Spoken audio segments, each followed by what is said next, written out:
તમારી આવક કેમ નથી વધી રહી? કારણ સાંભળો. ઘણા લોકો કહે છે કે હું ખૂબ મહેનત કરું છું છતાં પૈસા નથી વધતા. પણ સવાલ એ નથી કે તમે કેટલું કામ કરો છો. સવાલ એ છે કે તમારી કિંમત કેટલી વધારે છે.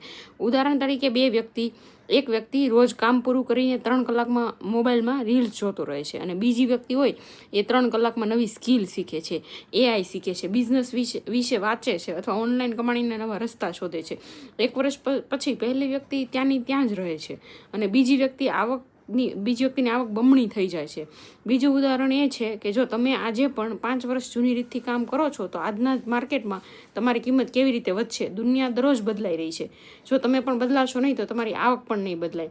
મહેનત જરૂરી છે, પણ મહેનત સાથે નવી સ્કિલ શીખવી, નવું નોલેજ અને સાચી ડાયરેક્શન હશે તો જ આવક વધશે. ઇન્કમ વધારી હોય તો પહેલાં પોતાની વેલ્યુ વધારવી પડે. કમેન્ટમાં લખો ગ્રોથ જો તમે પણ આજ પછી દરરોજ કંઈ નવું શીખવા માંગો છો, અને ફોલો કરતા જજો મિત્રો. Thank you.